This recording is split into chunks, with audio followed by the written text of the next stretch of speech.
Muy buenos días a todos los que están conectados en estos momentos. Estamos el día de hoy por dar inicio a la sala de situación de la Semana Epidemiológica 3, correspondiente al presente año. Como todos los viernes, les agradecemos por su paciencia y por el interés que muestran en conectarse a lo que es la sala de situación, conjuntamente que se realiza con la Dirección General de Gestión de Riesgos y Desastres. El día de hoy tenemos en la agenda la presentación del COE Salud en un primer momento, luego la sala de brotes. Y una vez terminada la sala de brotes, vamos a tener la presentación del doctor Luis Rodríguez, director general del Centro Nacional de Epidemiología, Prevención y Control de Enfermedades, que nos va a presentar lo que es la situación epidemiológica basada en la información de la sala que se elabora en el CDC, y me parece muy importante y vamos a poder responder algunas preguntas que ustedes puedan formular. Entonces, vamos a dar pase a la licenciada Angie Moreno. Ella es parte del equipo del Centro de Operaciones de Emergencia de COE Salud de DIGER, que nos va a presentar la sala de crisis de la presente semana. Buenos días. Adelante, licenciada Angie Moreno. Muy buenos días, doctor. ¿Me permiten compartir pantalla? Ya está. Sí, ya puedes compartir. Ya, perfecto. Adelante. Muy buenos días, doctor Cabanillas. Reciban un cordial saludo de nuestro director general, el doctor Willington Mendoza Valladolid. Vamos a proceder a exponer la sala de crisis del COE Salud correspondiente al 15 al 20 de enero del presente año. Vamos a empezar con el resumen de eventos con repercusión a la salud que hemos tenido en esta semana. Podemos observar que en el CIRET han reportado todas las regiones un total de 75 eventos, los cuales tenemos un 60%, más de la mitad, los accidentes de tránsito. Lluvias intensas es quien preside y incendios con un 5% y otros con un 9%. Los eventos antrópicos se mantienen llevando más de la mitad del porcentaje de los eventos registrados con un 71% y solo los eventos naturales tienen un registro de 29%. Con respecto a los impactos en la salud que se han visto registrados en todos estos eventos, hemos tenido 212 lesionados a nivel nacional y 20 fallecidos a nivel nacional correspondiente a esta semana. Uno tuvo 59 lesionados y también registró 7 fallecidos. En el cumplimiento del indicador que tienen las regiones de registrar los eventos de emergencia dentro de las 2 horas de sucedido el evento, podemos observar que quien ha registrado mayor cantidad de eventos de indicador ha sido Lima, provincia, seguido por La Libertad y Ancash. Asimismo, cabe recalcar que es muy importante que para poder sistematizar esta información y poder elevar las emergencias que puedan suceder a nivel nacional, las regiones tienen que registrar sus eventos dentro de las 2 horas de sucedida. Entonces veamos que en el consolidado del CIRET, el indicador lo encabeza Ancash en calidad de los registros Ancash y en cantidad La Libertad. En el indicador por DIRIS tenemos a Lima Sur, en calidad Lima Centro y en cantidad Lima Sur. Veamos el monitoreo de las instituciones técnico-científicas. Bueno, esta semana, a diferencia de la semana pasada, tenemos una mayor cantidad de registros de sismos que se han dado en el mayor porcentaje de intensidad catalogada amarilla entre 3 y 4. Podemos observar también que hemos tenido un sismo registrado en Lima en Ica con una intensidad mayor de 5. En el monitoreo vulcanológico tenemos el volcán Sabancaya con alerta naranja y el volcán Ubinas con alerta amarilla. En los comunicados del ENFEN, nos mantenemos con el comunicado número 1 del presente año con un estado de alerta no activo. Las temporadas de lluvias aún se mantienen con los 1040 distritos de alto riesgo y 239 de muy alto riesgo.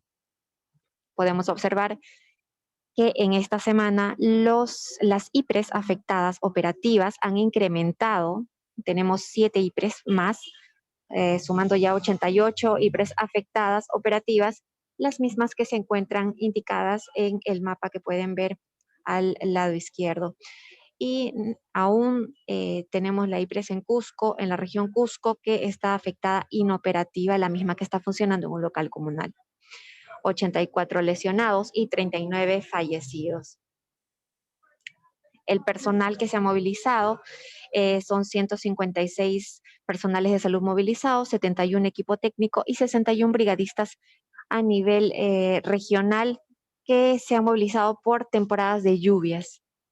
En las acciones de COVID, las 60 infraestructuras móviles se mantienen un 83% de operatividad y los 9 generadores de oxígeno distribuidos en Amazonas, Huánuco y Lima se mantienen también al 100% de su operatividad. La oferta móvil distribuida a regiones, que son 48 en total, siguen operativas de los 3 niveles que tenemos de oferta móvil. En Lima Metropolitana se mantienen 12 ofertas móviles desplegadas de los 3 tipos, los cuales el tipo 2 se mantiene en el Estadio Ricardo Palma de Caraballo, en el Hospital de Emergencias de Villa El Salvador, y la oferta tipo 3 se mantiene en el Hospital Sergio Bernales y el Hospital Cayetano Heredia. Nos mantenemos con la vigencia del decreto de urgencia 055, 067, 080 de los centros de atención de aislamiento temporal, los mismos que son monitoreados continuamente. En las declaratorias del estado de emergencia, esta semana tenemos 8 declaratorias vigentes, las cuales, tenemos por COVID que abarca todas las regiones de nuestro país, tenemos por peligro inminente ante déficit hídrico, por consecuencia de deslizamiento de tierra, entre otros, los cuales cabe mencionar que todas las regiones mantienen un reporte que tienen que realizar periódicamente para poder elevar las acciones que se está realizando a INDECI. Muchas gracias por su atención. Muchísimas gracias, licenciada. Ustedes han podido apreciar en la sala de crisis el incremento de los movimientos sísmicos, el problema de temporada de lluvias, por lo cual hacemos un llamado y lo hacen también desde DIGER en relación a establecer esos niveles de coordinación en las regiones, en las direzas, jerezas, en los niveles de redes, microredes y en los niveles locales, a fin de estar en alerta permanente y preparados para generar en algún momento alguna respuesta de ser necesaria. Vamos a continuar con la sala. Invitamos al licenciado Jesús Chuquihuacha. Él es residente del programa en entrenamiento de epidemiología de campo, actualmente rotando en la Dirección Ejecutiva de Brotes y Eventos de Importancia en Salud Pública, que nos va a presentar lo que es la sala de brotes correspondiente a la semana epidemiológica número 3. Buenos días, bienvenido, licenciado Jesús Chuquihuacha.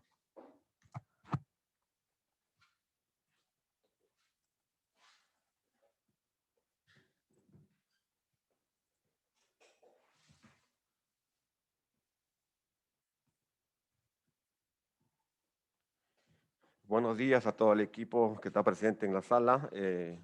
Hoy vamos a presentar la sala número 3 correspondiente a la situación de brotes y EVISA. Bueno, como estamos viendo, tenemos 3 nuevos brotes presentados. Tenemos un caso de ETA en la ciudad de Lima, en el distrito Huaycán. Tenemos 2 casos más de rabia para la región Arequipa Y tenemos para la región Loreto notificados 22 casos de malaria falcíparo.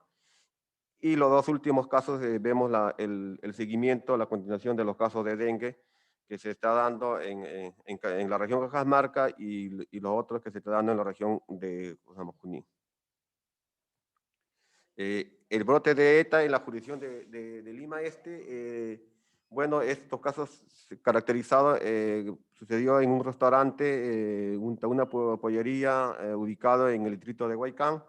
Se tiene 6 casos notificados en 2 núcleos familiares procedentes en 2 distritos, ¿no? 3 casos en Ate y 3 casos para Huaycán. Los grupos de edad que se presentó los casos fueron 3 casos en menores de 10 años y 3 casos en adultos. Los alimentos que consumieron probablemente fue pollo a la brasa y sus salsas, ¿no? Como en este caso está la mayonesa, la mostaza y otros ingredientes que se utilizan para consumir el pollo. Los síntomas que presentaron los participantes, diarrea, náuseas, vómitos y fiebre, ¿no?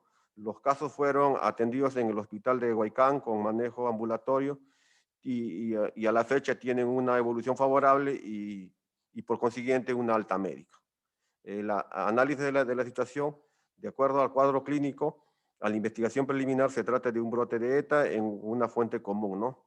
Se sospecha de haber consumido alimentos en el restaurante, en la pollería.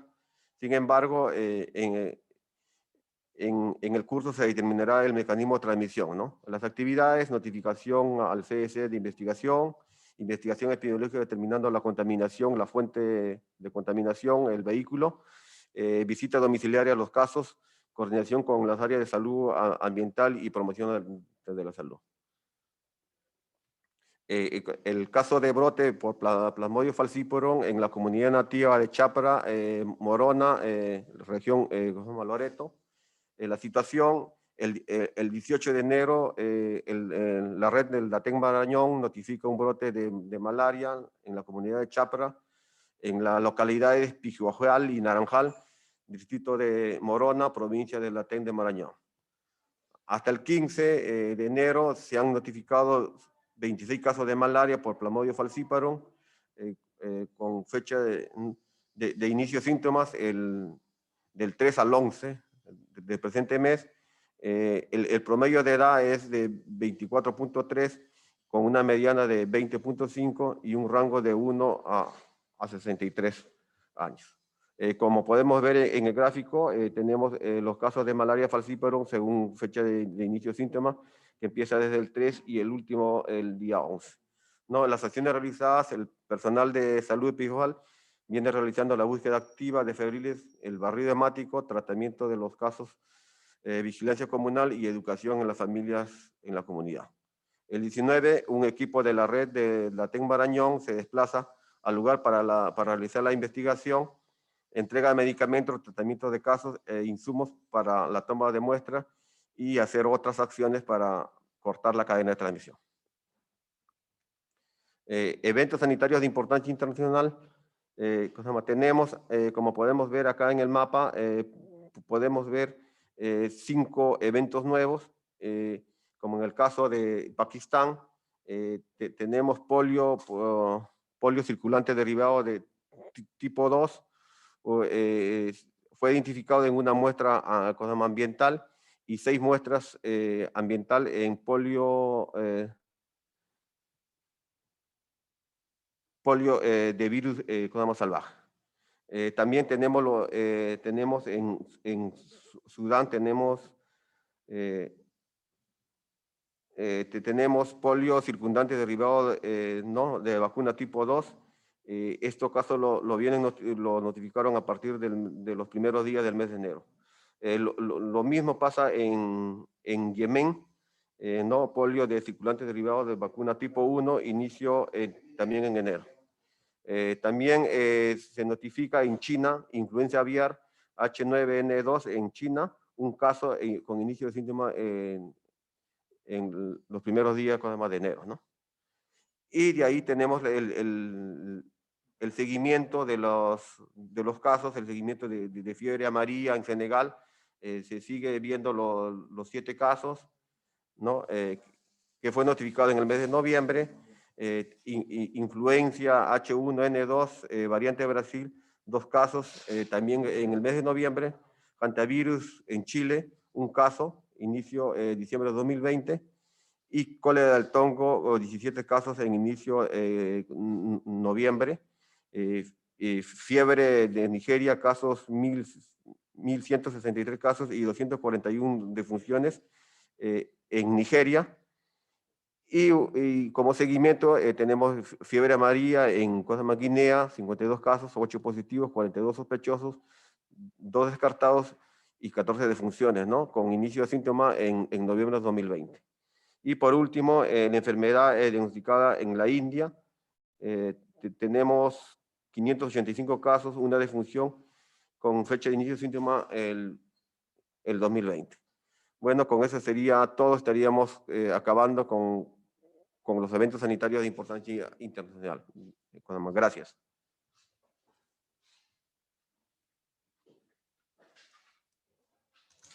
Muchas gracias, licenciado Jesús Chuquihuacha. En esta época y en el verano es común el incremento de enfermedades transmitidas por alimentos, así como las enfermedades transmitidas por vectores, por lo que hacemos recordar a las unidades notificantes de la Red Nacional de Epidemiología, informen, notifiquen, investiguen estos brotes que consideramos de suma importancia que se están presentando en nuestro país, no solo en Lima, sino en toda la Red Nacional de Epidemiología. Tienen acceso a CIEPI brotes, cualquier brote que pudieran identificar, inmediatamente lo notifican, se genera una notificación con datos generales y luego, realizada la investigación, se elabora el informe inicial y posteriormente los informes que sean necesarios a fin de hacer seguimiento a estos brotes. En los brotes de ETA, sí considerar y tomar muy en cuenta en determinar la magnitud del problema, ¿no? Adicional a esto, el agente etiológico causante de este brote, la fuente probable de infección y los mecanismos o modos de transmisión. Esto es importante porque de los informes y de las investigaciones, producto de las investigaciones, vamos a tener un legado y archivos en donde van a servir luego a futuro para otros tipos de investigaciones. Vamos a estar a la espera de esos informes. De igual manera, también en esta época tenemos lo que son los problemas de enfermedades transmitidas por vectores. En nuestro país, principalmente dengue, zika, chikungunya, y ya hicimos una presentación de malaria muy importante, muy interesante. Vamos también a considerar, como hemos dicho en un primer momento, para las próximas semanas, las presentaciones de otros daños. Por ejemplo, el viernes 29 tenemos la presentación de la situación actual de la mortalidad materna, en la que vamos a considerar 2 puntos, la situación epidemiológica, y vamos a agregar también lo que son las estrategias para la reducción de la mortalidad materna. Creo que en pandemia no se han abandonado estas actividades, más bien se han ido tratando de fortalecer y con estrategias un poco diferentes y no muy usuales en lo que se hace en una situación normal, sin que estemos en brote, en epidemia o en pandemia. Yo creo que hay muchas lecciones aprendidas del qué hacer en estos escenarios epidemiológicos que nos va a servir más adelante para poder organizar nuestra red de epidemiología, nuestra red de vigilancia epidemiológica, vigilancia laboratorial, los temas de prevención y control, que son muy importantes y que ayudan mucho a fortalecernos y nos motivan y nos exigen el trabajo en equipo. Esto es muy importante, no lo abandonemos, no perdamos de vista en que los problemas de salud no es solamente del ministerio, sino son de todos los sectores, de toda la población, y trabajando en equipo bajo estrategias que se van mejorando en el transcurrir del tiempo, y eso nos ha sucedido con lo que es coronavirus. Desde la presentación del primer caso, el día 6 de marzo, ya han transcurrido más de 10 meses. Esto es muy importante considerarlo. Ha existido de parte de todos los sectores liderados por el Ministerio de Salud una serie de intervenciones, y esto es lo que va a presentar el doctor en relación a lo que ha sido la evolución de la pandemia, en la evolución de la vigilancia y todos alrededor de este sistema, que se han generado normas directivas que se han ido evaluando y mejorando en el tiempo. Por eso que el doctor Luis Rodríguez, director general del Centro Nacional de Epidemiología, Prevención y Control de Enfermedades, nos va a presentar el día de hoy en el tiempo necesario para lo que ha sido la evolución de la pandemia. Entonces, invitamos al doctor Luis Rodríguez. Buenos días, doctor. Buenos días con todos. Vamos a compartir el día de hoy la situación de la pandemia por COVID en nuestro país. Es importante que podamos mostrar desde el Centro Nacional de Epidemiología cuál es la situación por la cual estamos atravesando en esta pandemia bastante particular que nos tocó vivir, importante para poder comprender lo que nos corresponde a cada uno de nosotros desde donde nos encontramos, desde donde estamos, sean estas las redes, sean estas las direcciones regionales de salud o los que nos toque en este momento estar o encontrarnos en el nivel nacional. Una pandemia sui generis que ha puesto en jaque no solamente a los sistemas de salud en los países con condiciones muy lábiles, sino también está retando a todo el mundo, y donde inicialmente muchos probablemente se había pensado de que ya había pasado o tenía un comportamiento bastante benigno, podríamos decir, en algunos lugares. Ok, esto es la situación del mundo. Muchos de ustedes ya deben conocerlo, deben haberlo visto. Estamos sobrepasando ya los 90 millones, 95 millones de casos en el mundo, la mayor parte de ellos a expensas de las Américas, y el gran contribuyente de esto corresponde pues básicamente a los Estados Unidos de América, sin dejar de lado algunos países de Sudamérica que también estamos contribuyendo con una gran cantidad de casos.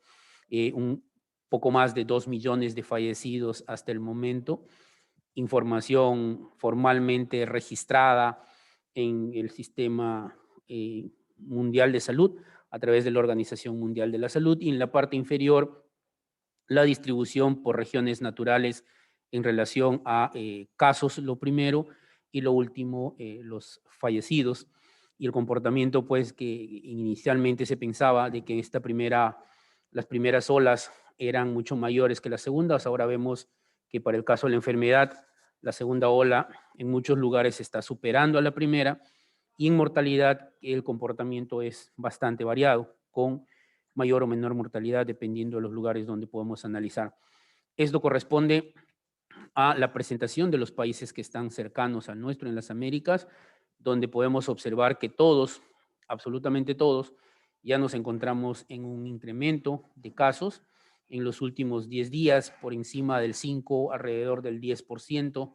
Países como Argentina y Colombia están cercanos a registrar los 2 millones de casos. Nosotros un poco más por encima del millón, estamos cercanos al 1.100.000. México también, otro de los países que está registrando más de 1,5 millones de casos confirmados. Brasil por encima de los 8 millones, y Perú, que le sigue, pues está alrededor de 1.100.000 o cercano a mostrar esto, y ahora podemos ver un franco incremento en este nuevo momento que nos encontramos ya en un proceso de una segunda ola. El reporte de casos que se saca a través de la sala de situación, el reporte del número de casos, del número de sintomáticos, el número de casos confirmados y el número de fallecidos confirmados. fallecidos que están asociados a COVID, que tienen una prueba confirmatoria, ya que sabemos que tenemos un sistema ahora prácticamente en línea de registro de las defunciones, que es el SINADEF, donde nos permite registrar no solamente las personas fallecidas por COVID, sino también aquellas que se sospecha o que se cree que están asociados a COVID, y los valores son mucho mayores en relación a eso.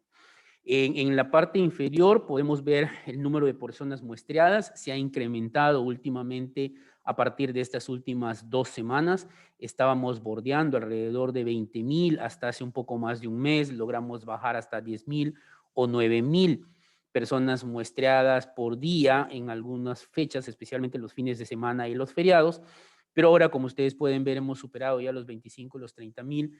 Hay disponibilidad en este momento de pruebas antigénicas. Algunas nos han dicho que están terminando de llegar por parte de la distribución que hizo Senares, otras que ya tienen disponible, y la idea es poner estas pruebas antigénicas a disposición, especialmente el primer nivel, a fin de que se pueda rápidamente identificar y diagnosticar los casos. El número de fallecidos también se están incrementando en estas últimas 72 horas. Inicialmente estábamos hablando de valores que estaban alrededor de 50, 60, 70, hasta hace 3 semanas o hasta hace un mes, valores que ya hace mucho tiempo habíamos bajado de reportar los 100 casos por día. Estamos hablando de que los últimos reportes de 100 casos por día corresponden a la segunda, tercera semana del mes de octubre, y donde básicamente quien estaba reportando la mayor cantidad de fallecidos es obvio que corresponde a Lima Metropolitana. Hace ya 3 o 4 días en esta semana hemos vuelto nuevamente a registrar 3 dígitos en el número de defunciones confirmados por día, puesto que vuelvo a insistir que el sistema del SINADEF puede registrar un número mucho mayor, y en algunos días pues, esto puede corresponder casi al doble de lo que se registran como datos confirmados. La tasa de ataque sigue incrementándose, la tasa de mortalidad también. Y la otra cosa que ha llamado la atención poderosamente en este momento es el incremento de los pacientes hospitalizados, que día a día va creciendo, especialmente los pacientes en las unidades de cuidados intensivos. Estamos ya cercanos a completar el total de nuestra capacidad como país, que teníamos registrados hasta el año pasado en el primer momento, un poco más de 1,700 camas de UCI disponibles en todo el país, entre todos los efectores que incluían los privados. En algún momento se registró 1,780, 1,760, cercanos a los 1,800, solo para COVID, puesto que también tenemos camas UCI disponibles para los pacientes no COVID, obviamente en menor disponibilidad.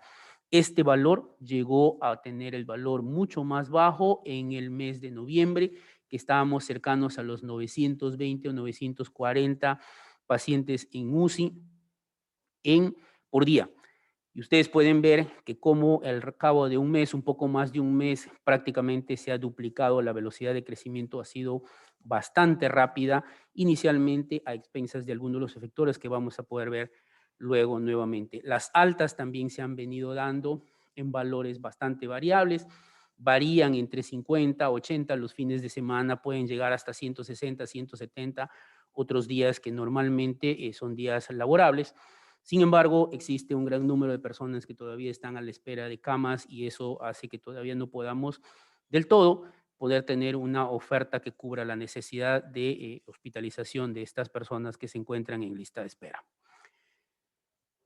Este es el comportamiento actualmente de lo que podemos tener de la curva por semana epidemiológica de los casos registrados, y podemos ver en la primera parte de la curva cuál ha sido la velocidad de crecimiento que corresponde al inicio de la pandemia.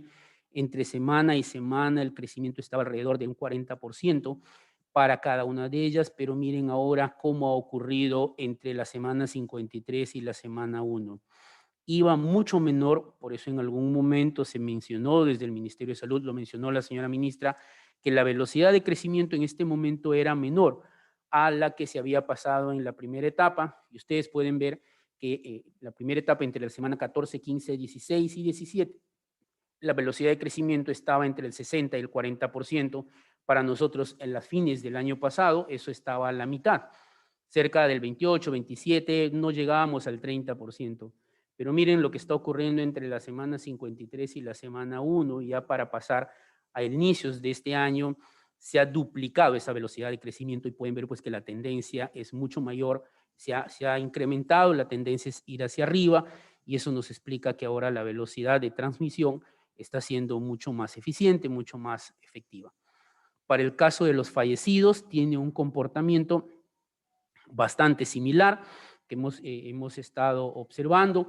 Vean ustedes cómo ha ido creciendo el año pasado. Esto ha sido mucho más impresionante en los primeros días de la semana. Si ustedes se recuerdan, el reporte de casos comienza en la semana 10, mientras que el reporte de fallecidos comienza en la semana 12, 15 días después de la aparición de los casos que podríamos estar registrando. Y ahora miren que ha tenido inicialmente un comportamiento un poco desordenado al inicio, pero también tenemos una tendencia hacia el crecimiento y justamente en estas mismas semanas, entre la semana 53, la semana 1 y la semana 2. Si hemos tenido un incremento fundamentalmente alto en la semana 1, en la semana 2 obviamente son los fallecidos que vienen ya haciendo el comportamiento normal que uno espera después de aparecer los casos, comiencen a aparecer los fallecidos en las semanas siguientes. La velocidad del registro de los fallecidos en las semanas que inicialmente eran alrededor de 30, 40 por día, ahora están superando los 90, los 100 por día, es decir, que si esto está a solo 3 días de la semana, 403, es de esperar que esto fácilmente pueda superar los 591 casos que tenemos registrados en la semana previa. Esto lo pueden encontrar en la sala de situación, el número, es la tasa de ataque acumulada como país, y lo que quiero mostrar acá es cómo tenemos en la zona costa, a partir de Lima, Callao, Lima Metropolitana, Lima Región, Ica y todo el sur del país de la costa sur, la mayor cantidad de casos acumulados que han registrado. Está la zona sur del país, la zona oriente, Ucayali, Madre de Dios, Amazonas, y le sigue pues en intensidad la parte de la zona centro y también la zona oriente, como es Loreto y San Martín.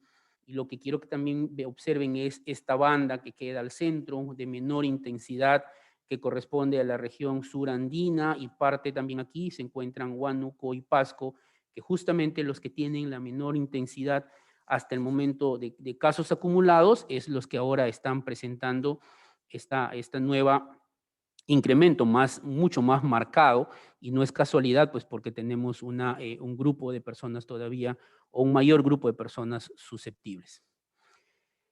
El comportamiento por grupo de edad, según etapa de vida, ya conocen que se ha dividido en niños, jóvenes, adolescentes, adultos y adultos mayores.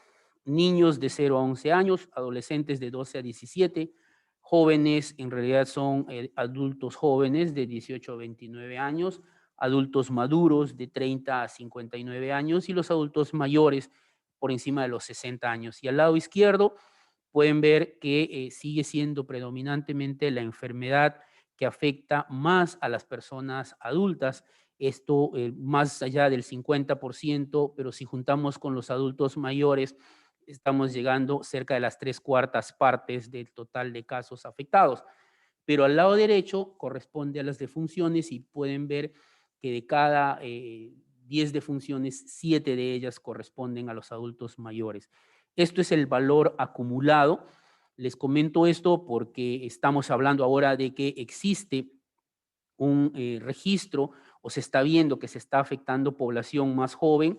Estamos haciendo la revisión de la información, pero hasta el momento no hemos encontrado eso. Es posible que sí existan algunos casos que están llegando a los hospitales, que sean observación de parte de los compañeros o de los colegas que hacen la parte clínica, pero estamos detrás de la búsqueda de esta información porque queremos ver si efectivamente este nuevo proceso de transmisión de la enfermedad está afectando a gente más joven, está llevando rápidamente a la evolución de casos mucho más graves, y a qué estaría asociado, pero hasta el momento el acumulado nos muestra que sigue siendo el mismo grupo de personas los que enferman con más facilidad y los que fallecen con mayor frecuencia. Esto es una revisión de la información de lo que se registra en el NOTI. de lo que todos y cada uno de nosotros registramos y hemos revisado información desde el mes de septiembre hasta los primeros días del mes de enero. Falta actualizar, buscando sobre todo el tema de los hospitalizados. Y aquí es importante mencionar a los compañeros que se encuentran en los hospitales y a los compañeros de las direcciones regionales y redes. Es fundamental poder registrar este dato, que simplemente es colocar dentro de la ficha, colocar dentro del sistema, para poder tener idea de la magnitud de la cantidad de personas que necesitan ser hospitalizadas o que han sido atendidas en hospitalización. En el lado derecho, ustedes pueden ver, hemos separado semana por semana, según estos grupos etarios que hemos visto anteriormente, quiénes son los que han acudido con más frecuencia a hospitalización. Y podemos ver en la línea o en la banda amarilla o naranja, la que está en la parte superior, entre un 50 al 60% según las semanas, siempre ha sido el adulto el que ha generado o el que ha demandado mayor cantidad de hospitalización. Obviamente, a partir de la semana 52, miren cómo esto se incrementa ostensiblemente y va pues de este 52, 55% a un 80% de demanda. Le siguen en esa frecuencia los adultos mayores, que es este celeste, el azul más intenso corresponde a los niños, y los jóvenes, que les decía, los adultos jóvenes, que es esta banda gris, ¿no? Que está en la misma tendencia. Esto último es por la caída, por el reporte de casos, pero no ocurre lo mismo con el tema de los adultos, pero igual se invierten. Ellos crecen en cantidad de demanda y obviamente disminuye el otro grupo porque son desplazados, porque el número de camas es un número de cama estándar, no aumenta con la cantidad de pacientes, sino es un número estándar que se mantiene y conforme se va copando pierde valores indicador. No contentos con estos, dijimos, bueno, seguramente son los adultos mayores los que van más rápido, a los que se les prioriza, a los que se les dice, ok, usted va a tener derecho a una cama, y a los jóvenes y adultos y el otro grupo se les da de alta y se les dice van a hacer una evolución más adecuada en casa. Entonces hicimos lo mismo con lo que figura en el NOTI como no hospitalizados, para ver si efectivamente había este grupo de jóvenes en mayor proporción. Y miren que el comportamiento es exactamente el mismo.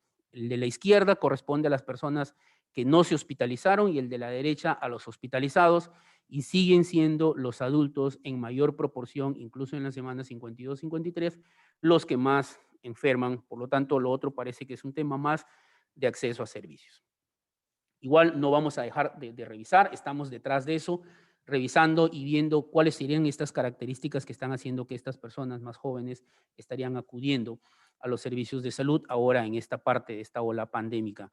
Esto es lo otro. Miren, está separado, esto es una lámina preparada por Octi, el gráfico del lado derecho nos muestra igual por grupos etarios quiénes son los que están falleciendo con más frecuencia como sospechosos de COVID. Sigue a la cabeza lo azul, los adultos mayores, le siguen los adultos y finalmente en tercer grupo aparecen también este grupo de los adultos jóvenes.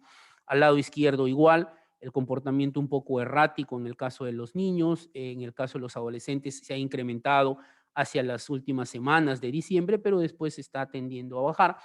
Y aquí ya tres grupos, tanto de los adultos jóvenes, los adultos maduros y los adultos mayores, y podemos ver que en los tres hay una curva con tendencia a incrementarse.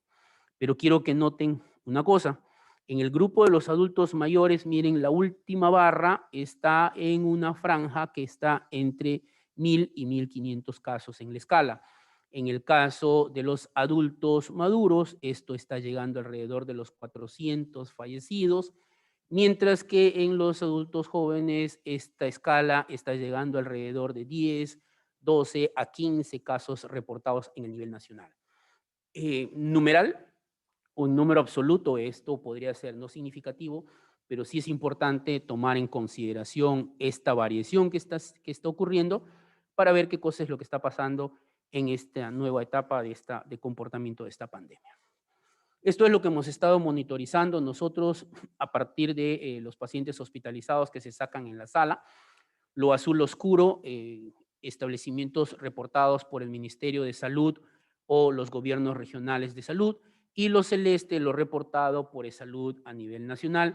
Y podemos ver el punto de quiebre. eSalud es quien comienza inicialmente entre el 9, 10, 11 de diciembre, comienza ligeramente a incrementarse, para luego tener una pendiente mucho mayor.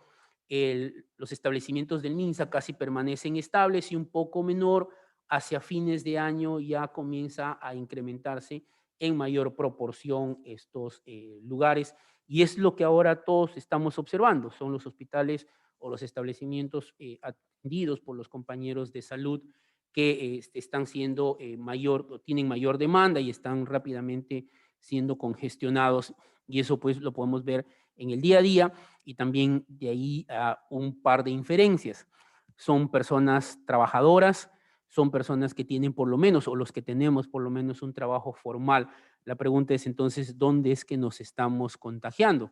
En teoría también podríamos asumir que somos personas que, si somos profesionales, tenemos un mayor conocimiento del riesgo, del factor de riesgo de enfermar y de contagio, y hay algo está pasando ahí para que nos contagiemos con mayor frecuencia o con mayor facilidad.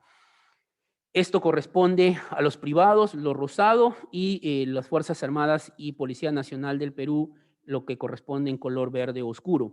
Y vemos pues después que se copa primero la parte de salud, que es en la primera, segunda semana del mes de diciembre, comienza luego a incrementarse un poco después, hacia finales de esa semana, la parte privada, ¿no? En los lugares donde hay efectivamente mucho más en Lima, en algunas ciudades de la costa, y también hemos encontrado reportes en algunas ciudades de la sierra, muy pocos, pero existen. Y un poco después, casi hacia la tercera semana, comienza el incremento de las Fuerzas Armadas y fuerzas policiales. Preliminarmente les diré que hemos estado revisando los fallecidos en los reportes del SINADEF, y nos está llamando la atención una mayor proporción en este grupo de personas atendidas por estas IAFAS, y tenemos que revisar un poco más para ver, y probablemente después compartamos un poco ese análisis de la información que tenemos. Y esto es unidad de cuidados intensivos, que es lo primero que comenzó a llenarse. Lo anterior es hospitalización, y las unidades de cuidados intensivos sí arrancaron a principios del mes de diciembre. Pueden ver el punto más bajo, 950, 960 personas hospitalizadas a nivel nacional, y aquí ha habido toda una gran variedad. Hemos tenido regiones donde nunca la ocupación de camas UCI ha bajado del 90%, 95%, es decir, ha habido una liberación en otras regiones, pero no en todas. No todas han tenido el mismo comportamiento, y son probablemente las que rápidamente han entrado ahora en esta congestión y esta mayor demanda, pero además también afectada por la respuesta, que es lo que está pasando en Huánuco, que tiene problemas con sus establecimientos de salud hospitalarios que se encuentran en contingencia, y eso limita su capacidad de respuesta. Miren, está pendiente de crecimiento a principios, durante todo el mes de diciembre, y hacia fines de diciembre esto se hace mucho más alta, la pendiente es mucho mayor, y ahora pues ya estamos casi por copar el 100% de la disponibilidad que teníamos registrados hasta principios o hasta la ola anterior, y estamos aquí a la tercera semana del mes de enero. Estamos en 2 meses, un crecimiento de la demanda muy rápida, muy alta, y si contamos más aún, le asociamos a esto el periodo de permanencia de cada uno de las personas que logran ingresar a UCI. Hemos estado también monitorizando el porcentaje de positividad de cada uno de los departamentos, agrupándolos en macroregiones, y pueden ver que todas, absolutamente todas, habían disminuido su positividad, y su positividad en el periodo más bajo estaba entre el 10-12%. Nadie bajó de los 2 dígitos, siempre han estado en esos valores, 10, 12, 14%. Nunca logramos tener una semana donde tengamos un dígito de positividad, siempre ha estado con esos valores, y ahora todos, nuevamente todos han incrementado. Nuevamente, en menor proporción la zona sur, como en el primer momento de la pandemia, que fue la zona que se afectó hacia el final. Ahora mucho mayor en esta zona morada, que corresponde, que lo hemos catalogado como zona centro, y miren, ya se invirtió, y ya tienen semanas donde han superado en un 6% la semana de mayor positividad que tenían en periodos anteriores. Y ahora estamos hablando, dado de que la proporción de casos notificados y registrados como positivos son personas que están PCR positivos, y eso implica tomar una muestra de hisopado nasofaringio donde tenemos replicación viral. Eso pues nos explica una alta circulación del virus y nos explica que tenemos una tasa de circulación o de transmisión comunitaria bastante alta, pero al parecer no solamente alta, sino también bastante eficiente. Información sobre a partir del SINADEF, lo que estábamos comparando, fallecidos, total de fallecidos, lo que corresponde a la banda azul, y la banda roja corresponde de ese total de fallecidos, cuál es la proporción de personas que fallecen sospechosas de COVID. ¿Qué significa ser sospechoso de COVID? Aquel diagnóstico que se ha puesto en cualquiera de las causas asociadas al fallecimiento, como COVID, como SARS-CoV-2, como coronavirus. De esa manera están catalogando los compañeros de OCTI y ustedes pueden ver esta diferencia de la banda. Siempre existe un espacio entre punto y punto. En algunos momentos pueden ver de 90 a 450, una quinta parte de lo que se ha registrado, ¿no? En los periodos, en los momentos más bajos, como les mencionaba, y ahora esta diferencia ha ido disminuyendo. De ser un quinto, ahora es la mitad, ¿no? 720, 365, y vemos la tendencia de los muertos por COVID a subir conjuntamente con la mortalidad total, pero la pendiente de los fallecidos por COVID es mucho mayor a la pendiente del total de fallecidos. Esto comportamiento nacional de país. Aquí están por regiones naturales, costa, sierra y selva. Sigue siendo la costa la más poblada, la más afectada, sigue estando la zona o los departamentos con mayor afectación. Incluso podemos ver que el ancho, la banda es mucho menor. La diferencia y la tendencia en los últimos días o en las últimas semanas es también mucho mayor a juntarse, menor en la sierra y en la selva, que inicialmente era mucho más, tenía una banda mucho más ancha, ahora también está tendiendo a incrementarse. Todo el país está ya en un incremento de reporte de casos de fallecidos y de casos nuevos o casos incidentes. La relación también entre los adultos y los adultos mayores, siguen siendo los adultos mayores los más afectados, a diferencia de los adultos maduros. Enfermamos más, pero los adultos mayores enferman menos y tienden a fallecer con mucha más facilidad.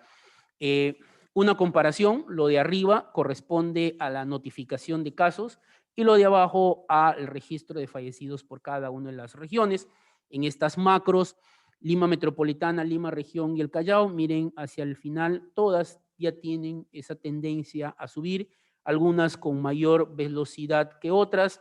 Lima Región un poco menos, Lima Metropolitana siempre marcando la pauta como país, y el Callao también como parte del comportamiento de la Gran Lima. Vean acá abajo el número de fallecidos, mucho más rápido el crecimiento de fallecidos por COVID en Lima Metropolitana, mucho menor en Lima Región, pero para el caso del Callao también igual a la misma velocidad, también bastante rápido, similar a Lima Metropolitana. Entendamos, por favor, que es muy difícil separar porque son parte de una misma ciudad, pero es solamente una distribución administrativa o, en todo caso, de gestión del sector. Para el caso del norte, igual, Tumbes con tendencia a crecer, Piura un poco menor, pero también ya con una ola mayor en el reporte de casos en relación a los valores previos que ha tenido estos dos comportamientos tipo ola. Miren, una mayor, una siguiente, y después va teniendo comportamientos en ola en Piura. Piura ha sido una de las regiones que ha mantenido registro de pacientes en UCI por encima del 90-95% a lo largo de todo este periodo de la pandemia.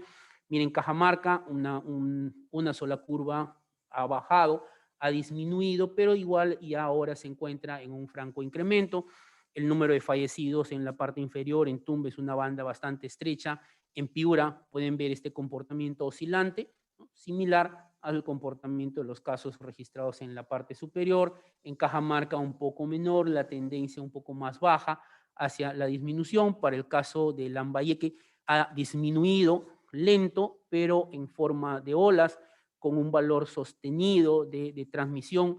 Miren este registro de fallecidos, bastante estrecho la relación entre el total de fallecidos y los fallecidos por COVID. Es decir, En Lambayeque, la mayor cantidad de casos han estado fallecidos durante todo este periodo, han estado asociados a COVID. Muy poco los fallecidos por otra causa diferente al resto del país.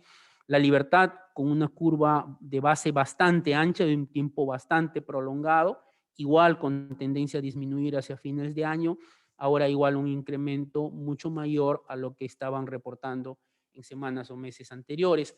Ancash, nos llama la atención Ancash, miren esta banda muy ancha, una transmisión sostenida a lo largo del tiempo durante toda la pandemia. Miren, probablemente es una de las regiones que tiene una curva bastante ancha, de base muy ancha y con una transmisión de un periodo de bajo de transmisión también bastante alto, ahora con un franco incremento. Es cierto que ellos tienen una mayor transmisión en las provincias de la zona de costa, pero igual sigue siendo importante ver el comportamiento en esta región. Para el caso de las zonas del oriente, Amazonas, también ha tenido un incremento en estas últimas semanas, era la que reportaba probablemente la menor cantidad de casos, igual que el Loreto. Miren, también tiene un pequeño incremento aquí mayor a lo que ellos estaban registrando en las fechas anteriores. Pasa lo mismo con San Martín, que ha ido decayendo, pero está incrementándose ligeramente también, haciendo nuevamente su ola hacia finales de diciembre, principios de este mes. El comportamiento de los fallecidos en Amazonas es bastante bajo, pero ahora está teniendo un comportamiento similar a Lambayeque, que la mayor proporción de fallecidos ya corresponden a COVID versus los no COVID. Para el caso de Loreto, la banda sí bastante ancha, han tenido semanas en las que ellos no han reportado fallecidos asociados a COVID.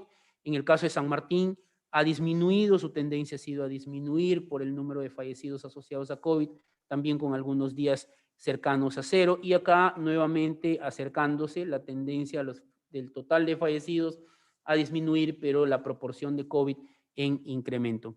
Ucayali también un comportamiento ondulante y hacia el final con una presencia importante del registro de casos, también por poco con una menor cantidad de fallecidos, y ustedes pueden ver pues toda la zona oriente es la que menos fallecidos por COVID ha reportado en los últimos 2 meses.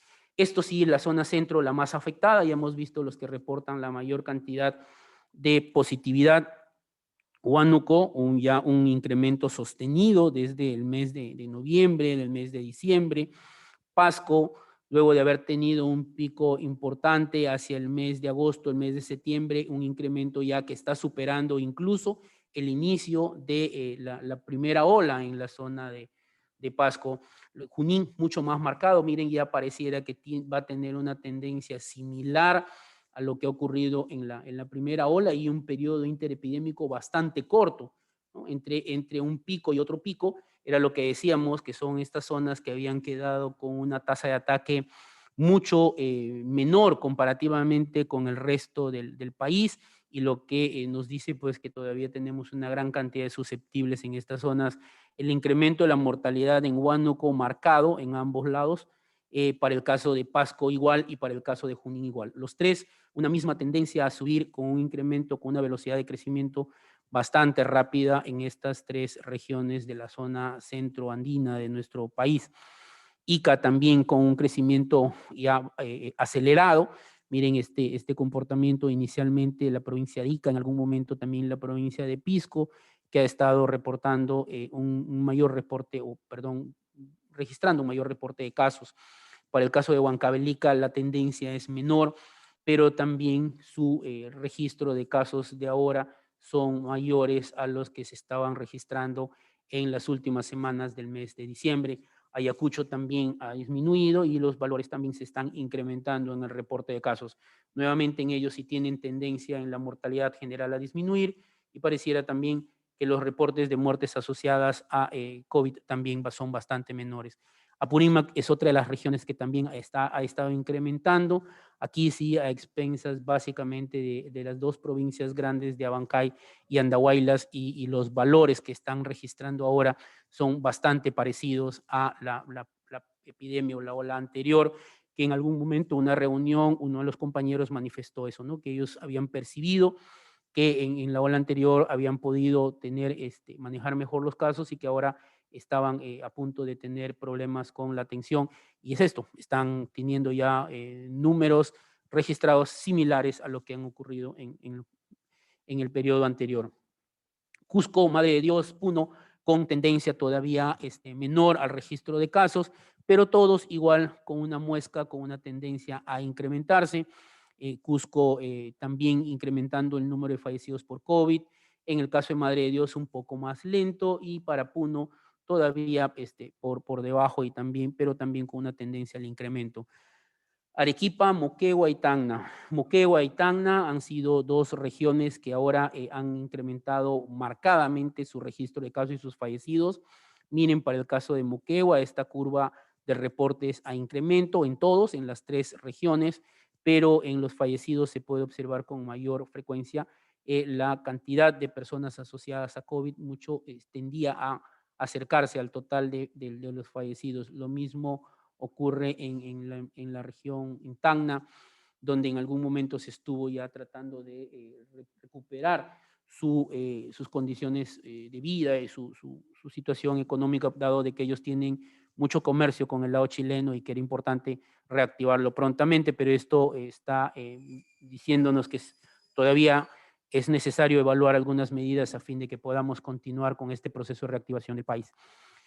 Esto nuevamente es, ya saben, ya conocen ustedes que a través de la vigilancia genómica que hace el Perú y que participa en una red, se ha identificado ya una variante de la cepa británica en nuestro país, de una señora de 37 años que tuvo contacto con una familiar que vino de Inglaterra, y la señora hizo exactamente todo lo que se le dijo que no hiciera, ¿no? Llegó al país de fuera del país, se reunieron en un grupo de familias alrededor de 8 a 9 personas. Después de eso viajó la señora a una zona del país, retornó y finalmente regresó a Inglaterra. Ingresó con una prueba molecular negativa y salió con una prueba molecular negativa. Tenemos los resultados, no es que nos los hayan mostrado, la señora nos acercó, y ahora tenemos a esta persona, pues, este familiar con un caso positivo. El Instituto Nacional de Salud está haciendo seguimiento a los demás familiares que hemos podido identificar que también han salido con PCR positivo, y están ahorita tratando de identificar si son las mismas variantes.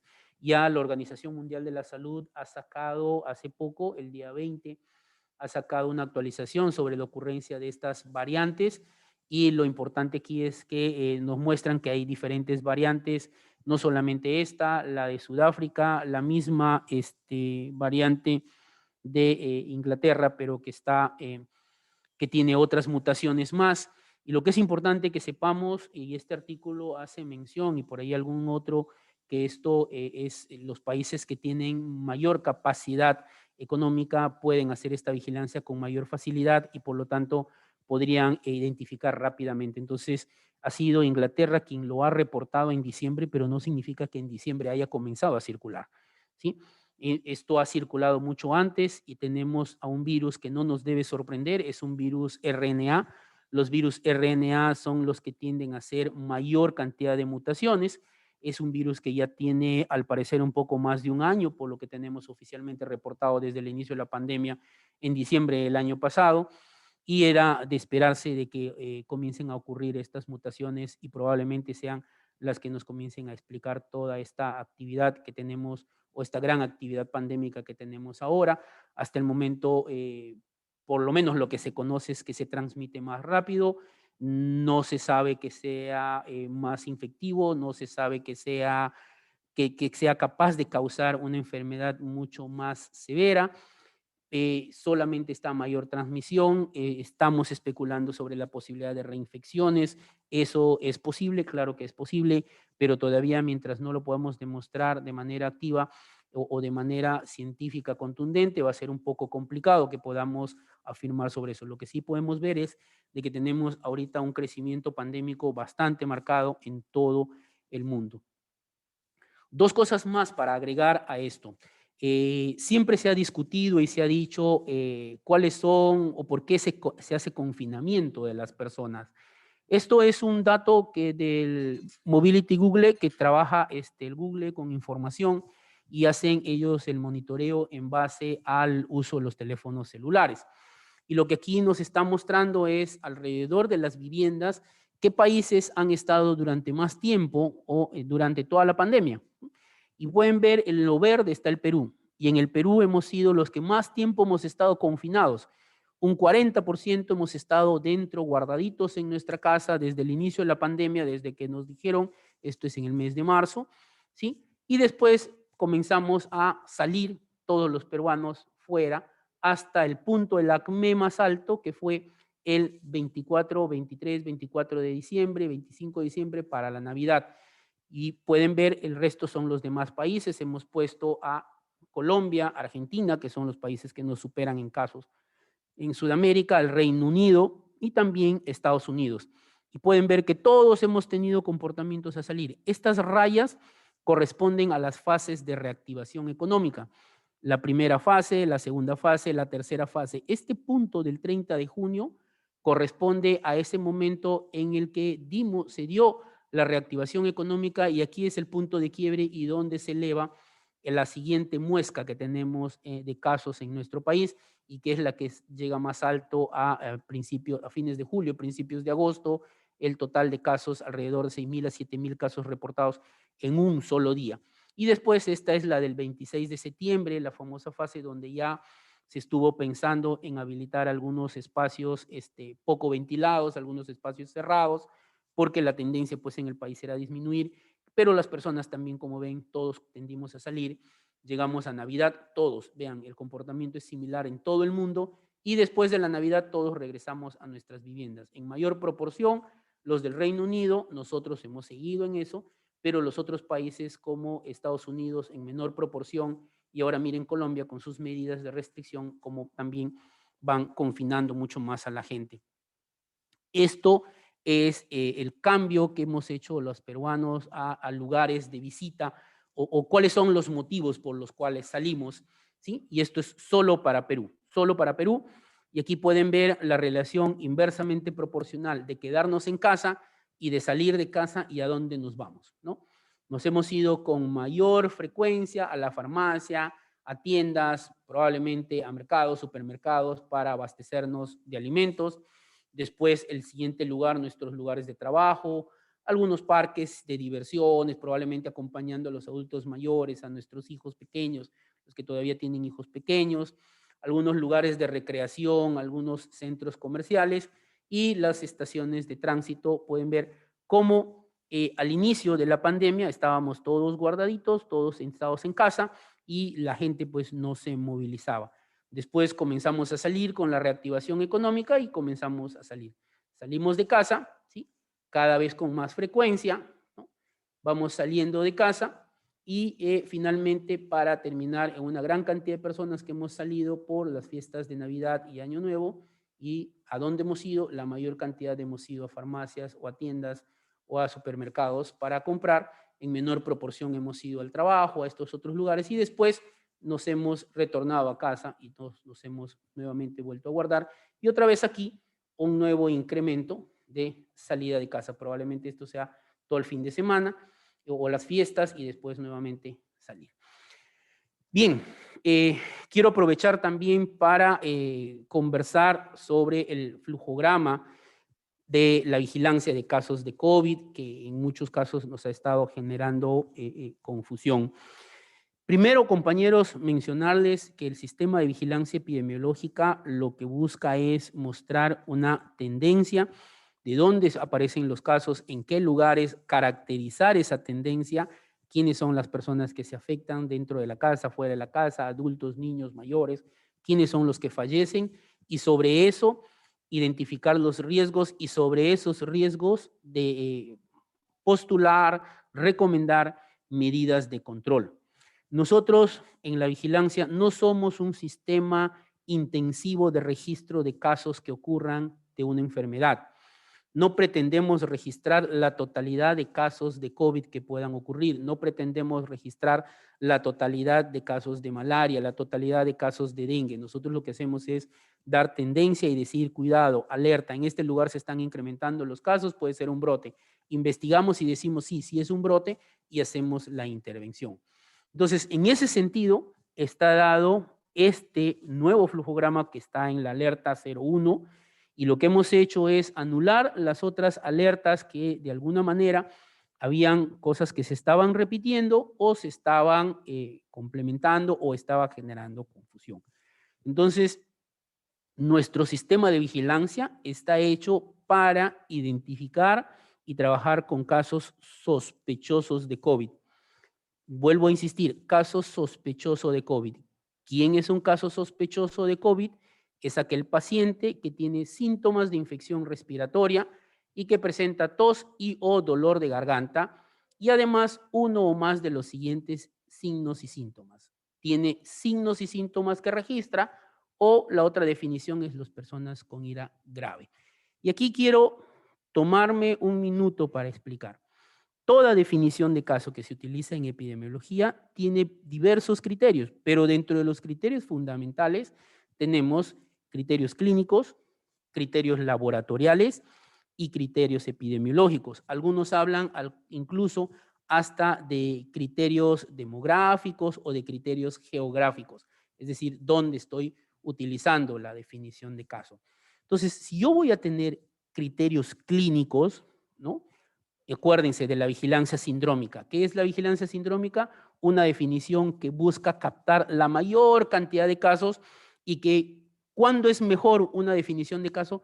Cuando más sensible sea, porque lo que queremos es captar la mayor cantidad de casos. Después le agregaremos otros criterios más para que esa definición se vaya siendo específica y finalmente podamos identificar la enfermedad a la que queremos llegar o a la que queremos captar, a la que queremos controlar, ¿sí? Entonces, ahí tenemos una serie de ejemplos. Por lo tanto, si yo voy a comenzar con los criterios clínicos, lo primero que la persona me va a decir es un signo o un síntoma. Y si me va a identificar un signo o un síntoma, obviamente la pregunta de cajón va, ¿y desde cuándo está usted enfermo o enferma? Y nos va a poner una fecha. Por lo tanto, al ponernos una fecha, ya tenemos la fecha de inicio de la enfermedad. Y gran parte de la medicina está basado en eso. Todo el mundo que hace una historia clínica, los que hacemos medicina, los que somos médicos, sabemos que arrancamos nuestra historia con signos y síntomas principales y fecha de inicio y síntomas. Con la fecha de inicio de síntomas, nuestro sistema de vigilancia lo que hace es lo identifica y lo coloca en una semana. Por lo tanto, todo aquel caso que es captado como tamizaje, como búsqueda activa, como parte de que la persona fue al laboratorio y se tomó una muestra y salió positivo y no identifica una fecha de inicio de síntomas, o es un asintomático o es un presintomático, no vamos a poder registrar en el sistema de vigilancia. Y que eso no les cause ningún problema ni dificultades. Para eso está el SICOVID, para que lo puedan registrar ahí. El sistema de notificación está hecho para la vigilancia. Les pongo otro ejemplo más.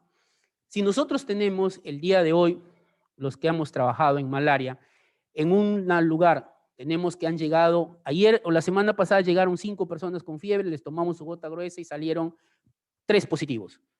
Esta semana ya no llegaron 5, sino llegaron 10 personas y de las 10 salieron 8 positivos.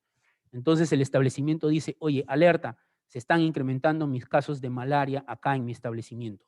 Y lo primero que hace es escribe en su noti, el noti viene donde nosotros, identificamos el establecimiento de salud y con eso decimos, a ver, ¿de dónde vinieron los 3 casos y de dónde vinieron los 8? De estas 4 comunidades, ¿ok? Informamos eso y sale la brigada a hacer la intervención. La brigada llega a las comunidades y se da con la sorpresa que de 200 personas, más de la mitad están con fiebre. Y ellos dicen, ok, a todos los que están con fiebre les vamos a sacar gota gruesa. Oye, pero ¿y si los que no están con fiebre, que son familiares, están incubando o todavía no tienen síntomas o todavía tienen dolor de cabeza, pero ellos no perciben como enfermedad? Entonces se decide tomarle muestras a todas las personas de la localidad. Se toma a las 200 personas y se encuentra que la positividad es por encima del 20-30%. Entonces, si 200 personas hemos tomado, si tenemos el 20%, estamos hablando de 40 casos positivos. Se hace la intervención, se da tratamiento, se maneja, se hace seguimiento. Pregunto, ¿regresamos con esos 40 casos y lo ingresamos al NOTI? No, ¿no es cierto? Entonces, igual nos está pasando ahora, estamos saliendo, estamos haciendo nuestras intervenciones, estamos haciendo nuestra búsqueda, las actividades que ustedes deseen. No vamos a discutir si son válidas o son inválidas, ¿sí? Pero de alguna manera son los esfuerzos por controlar la pandemia, y esos casos que los han encontrado como asintomáticos, que los han encontrado de captación, esos no son parte de la vigilancia, porque lo que van a hacer es nos van a mostrar curvas o nos van a mostrar brotes en los lugares a partir de ya la intervención, ¿sí? Entonces nosotros lo que mostramos es tendencia. Por lo tanto, entonces volvemos a nuestro flujograma. Caso sospechoso, aquel que tiene signo y síntoma. Si la persona no tiene ningún signo o síntoma sospechoso de COVID, continúo con el motivo de la consulta. Puede ser otra persona que vino, estamos en una campaña, o llegó al establecimiento por una fractura o por cualquier otro motivo que le podamos atender. Si la persona nos manifiesta que sí tiene ese signo y síntoma compatible o sospechoso de COVID, lo siguiente es notificarle, vuelvo a decir, notificarle, llenar su ficha y después la muestra. No es al revés. No es le tomo el hisopado y ven a llenar la ficha. Es al revés. Le lleno la ficha, completo la ficha, lo notifico y le tomo el hisopado. ¿Por qué? Porque yo ya lo identifiqué como caso sospechoso de COVID. Entonces, mi obligación es notificarlo. Y lo que estoy haciendo con el examen de laboratorio es ayudándome a confirmar o descartar este caso sospechoso. Entonces, si ya le tomo el hisopado, tengo dos posibles resultados. Ese hisopado, ahora le pedimos un PCR o le pedimos una prueba antigénica, que también es a través de un hisopado nasofaringio. Si es negativo, le puedo tomar una segunda prueba según el criterio médico. ¿Por qué? Porque sigue siendo una persona sospechosa, ¿no? Sabemos las dificultades que tienen las pruebas. Puede estar mal tomada, no se tomó adecuadamente, puede ser una persona que tenga poca cantidad de replicación viral, puede ser muchos motivos. Perdón. ¿Sí? Entonces, yo le vuelvo a evaluar, le digo, oye, qué raro. Ha salido PCR negativo, pero tiene toda la sintomatología, tiene contacto con alguien positivo. No, algo está pasando aquí y el médico será quien defina si es que se le toma una nueva muestra con un intervalo prudente de casos. Perdón, por favor, disculpe. Siguiente. Si el resultado de esta prueba de hisopado no ha sido, no le tomo, o perdón, no es que el resultado, no le tomo el hisopado nasofaringio, entonces lo que yo voy es, comienzo a averiguar otros criterios que me pueden ayudar a clasificar a este paciente. ¿Por qué? Nuevamente, estoy comenzando de un sospechoso que tiene signos y síntomas compatibles con COVID. Entonces comienzo a hacer averiguación de los antecedentes epidemiológicos. Usted estuvo con una persona con COVID, tiene algún familiar, en el trabajo hay alguna persona diagnosticada por COVID, le han comunicado que ha estado en contacto, ha viajado, ¿de dónde? Ya no podemos hablar en este caso viajes, salvo que estemos hablando de zonas rurales. Entonces, si el paciente tiene antecedente epidemiológico más ser sospechoso, lo catalogo como probable. Probablemente tenga dudas, no puede identificar, no señor, no señorita, no doctor, no doctora, no me acuerdo, no recuerdo que haya estado en contacto con nadie o nadie me dijo. Entonces pasa esta siguiente fase, si es que en algunos lugares tenemos para hacer alguna búsqueda del laboratorio con hallazgos sugestivos. Estamos hablando hallazgos radiológicos, placas, ecografías, tomografías. Si no tenemos estos datos, la siguiente es la persona llegó y simplemente nos dice, oye, no puedo oler y no le siento gusto a la comida. Entonces, también lo puedo catalogar como ser sospechoso y si tiene el antecedente, también lo puedo catalogar como caso probable. Entonces, para catalogar como caso probable es un caso sospechoso más estos tres criterios: antecedente epidemiológico, hallazgos radiológicos sugestivos de COVID y presentar anosmia o ageusia. Y aquí está nuestra definición, las tres condiciones, 1, 2, 3. ¿Y qué cosas son las imágenes compatibles o hallazgos radiológicos sugestivos? Con radiografía de tórax, con tomografía y con ecografía pulmonar.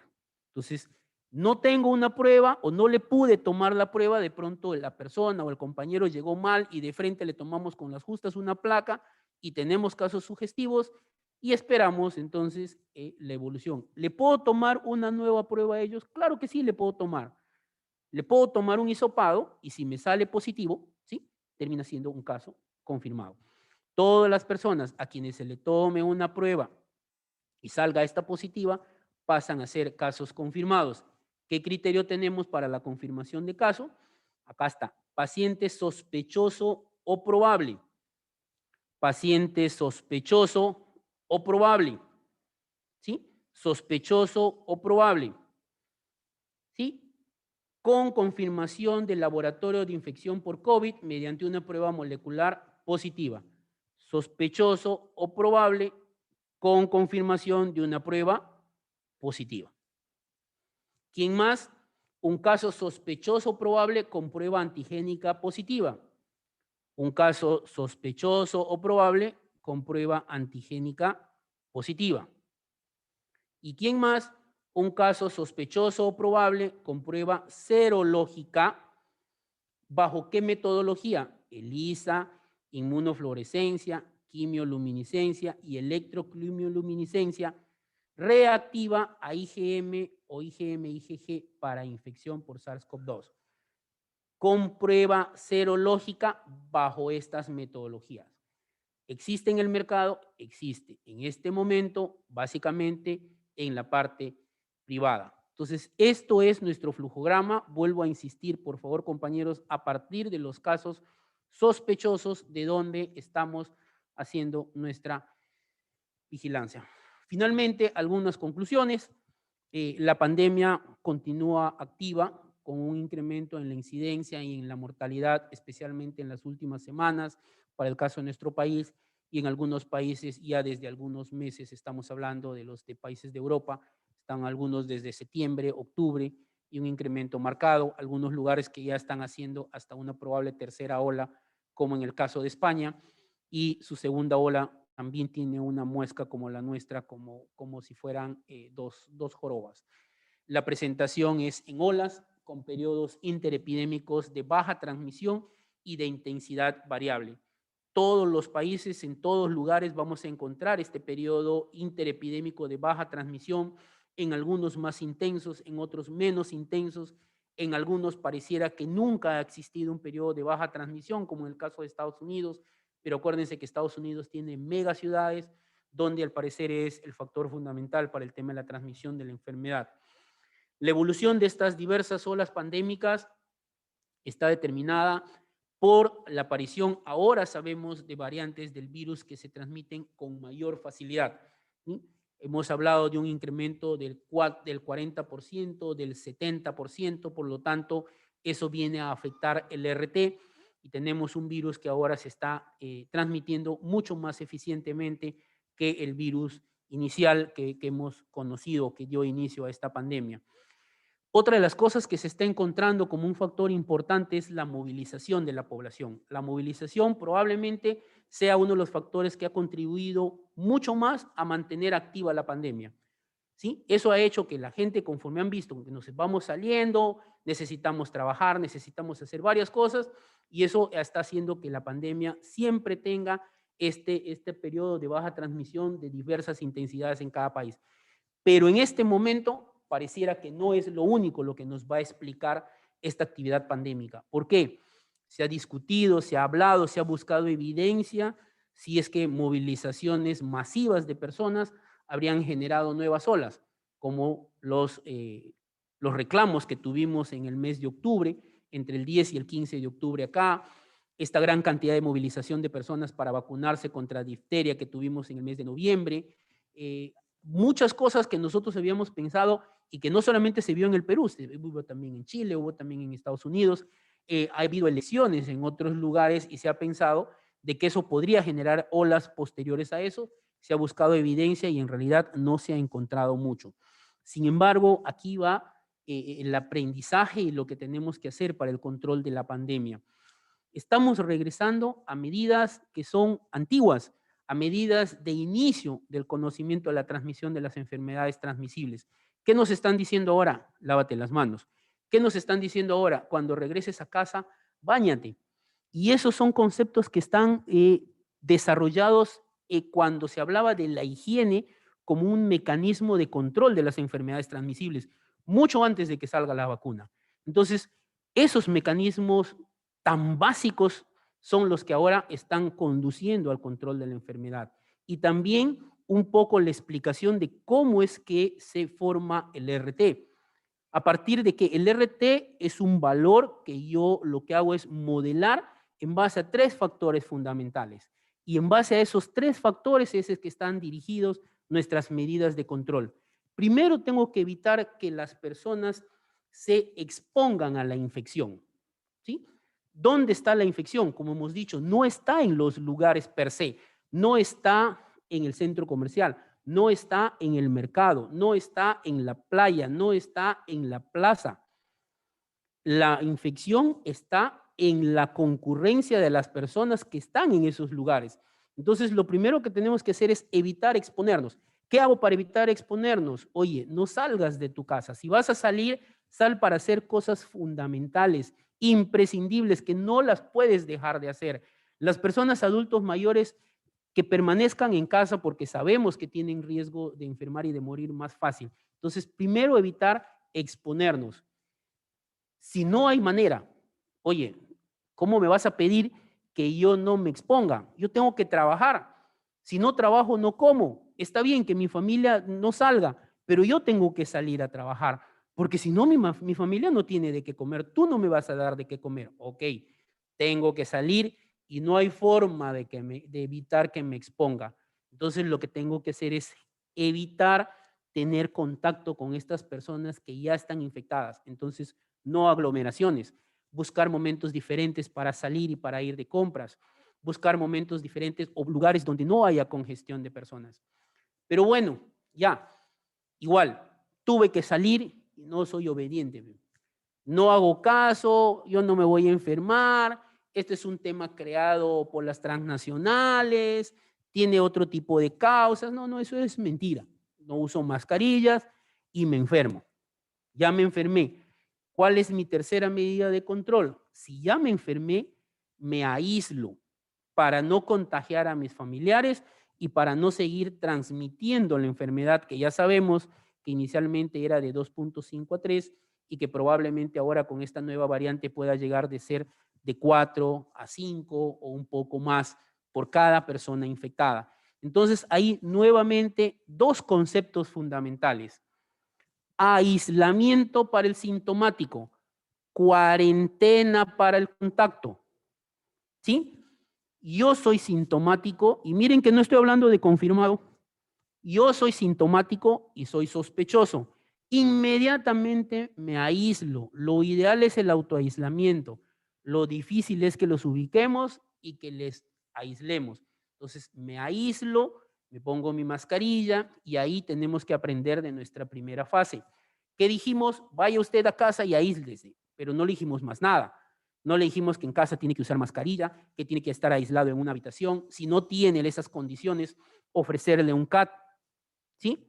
Pero ayudarle con la comunicación a su familia para que puedan saber cómo van y cómo van evolucionando. Entonces, aislamiento. Y los contactos entran en cuarentena para identificar factores, para identificar evolución de la enfermedad, ¿no? Como medida preventiva y también para hacer vigilancia si es que tienen factores de riesgo. Y ahí va el comentario de la alerta. ¿Qué dice la alerta? 100% de personas que tienen factores de riesgo, tomarle una prueba antigénica en los primeros 3 a 5 días. ¿Por qué? Lo que estamos buscando son justamente diagnosticar y captar tempranamente a estas personas que se nos podrían complicar.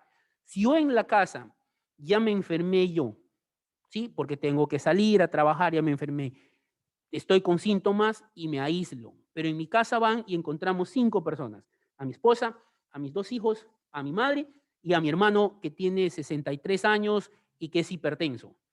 Mi madre y mi hermano de 63 años son los que tienen que entrar en monitoreo. y para eso está lo del pulsoxímetro que se repartió en primer nivel y explicarles. Todos los días se monitoriza a usted y el tercer día o al quinto día le tomamos un hisopado para ver si es que usted ya se infectó o no. Porque si a mí me captan durante los primeros 3 días, ¿qué significa? Que tengo estos 3 días de sintomatología que contagié, más los días previos en que me contagié y no hice sintomatología, que estamos hablando de 2, 3 o 5 días previos de periodo de incubación, estamos hablando, dependiendo de la literatura que tomemos, estamos hablando de 5, 7, hasta 8 días, una semana, que yo ya estuve contagiando. Entonces es probable que mi familia ya esté contagiada y por todos los lugares donde han dado. Eso es cierto. Entonces ahí está el motivo por lo cual tenemos que hacer seguimiento y tenemos que identificar prontamente a estas personas.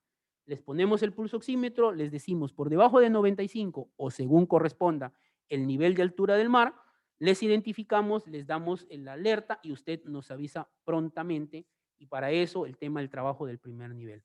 Entonces, eso por este lado y 2 conclusiones más. El patrón similar que se está observando en diferentes continentes nos estaría explicando que esta pandemia pues tiene una evolución ahora extendida en el tiempo y que permitiría mutaciones y aparición de nuevas variantes, que no nos sorprenda que vamos a seguir encontrando nuevas variantes y que probablemente la velocidad de contagios pueda variar a partir de lo que estemos encontrando. Y finalmente, frente a esta grave situación, es importante que identifiquemos nuestros escenarios y lo que tenemos que hacer es lo que acabamos de comentar, es reducir el riesgo de nuevos casos, evitar que nos expongamos, si no nos hemos expuesto, evitar contagiarnos a través del uso de mascarillas, de este lavado frecuente de manos, y si ya nos hemos contagiado, rápidamente poder establecer estas medidas de identificación de riesgo a fin de que podamos evitar nuestras complicaciones o el fallecimiento de nosotros o de nuestros familiares. Eso era por ahora, compañeros. Quería mostrarles esto. Les agradezco por la atención y espero que haya aclarado algunas cosas. Igual si estamos dispuestos a seguir contestando a dudas y preguntas que pudieran tener.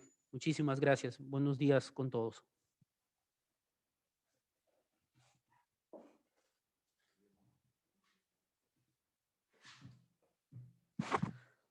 Muchísimas gracias, doctor Luis Rodríguez. Creo que la presentación ha aclarado una serie de interrogantes.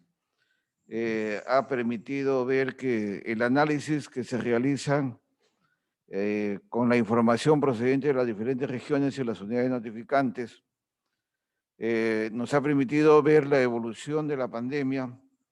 Es muy importante que el análisis también se haga en los niveles más regionales para que a partir de esto se tomen las mejores decisiones. He visto en el chat una serie de inquietudes, pero que creo que con la presentación del doctor ha generado de manera rápida las respuestas correspondientes y la vigilancia epidemiológica se va a seguir fortaleciendo. Esto es muy importante. Las definiciones de caso que se han modificado en algunos aspectos, el sistema de vigilancia epidemiológica de nuestro país se hace en base a definiciones de casos, definitivamente. Yo creo que cualquier consulta adicional, por favor, háganlo a través del correo. Vamos a buscar más adelante un espacio para generar las respuestas. La presentación del doctor Rodríguez también va a ser colgada en la página web, como lo hacemos todas las semanas. Y en base a esto, nosotros vamos a poder también estar en comunicación permanente con ustedes. Ahí están las direcciones de donde pueden acceder a las presentaciones. Les agradecemos a todos los participantes por la paciencia que nos han tenido y por que hemos tenido realmente un gran número de participantes. Eso muestra el interés que se tiene semana a semana y nosotros vamos a hacer grandes esfuerzos también para que a partir de todo lo que podamos presentar más adelante, llamar a un esfuerzo de nuestros ponentes, el análisis que se realiza, y ya vamos a ir dando también de manera progresiva oportunidad a las regiones para que nos puedan presentar. En la semana han estado el día de hoy del Ministerio de Salud, de la Sanidad de Policía, de la Sanidad del Ejército, de la FAP, de instituciones públicas, privadas, gente de interés que se muestra también desde el lado del interés personal y el interés institucional. Y vamos a seguir pidiéndole que por favor nos acompañen en las siguientes presentaciones. A seguir cuidándonos, muchísimas gracias, un buen fin de semana y seguimos en la lucha contra esta pandemia y con responsabilidad poblacional y con el apoyo y asistencia técnica también de parte de las autoridades nacionales, regionales y locales. Muchísimas gracias y hasta la próxima semana.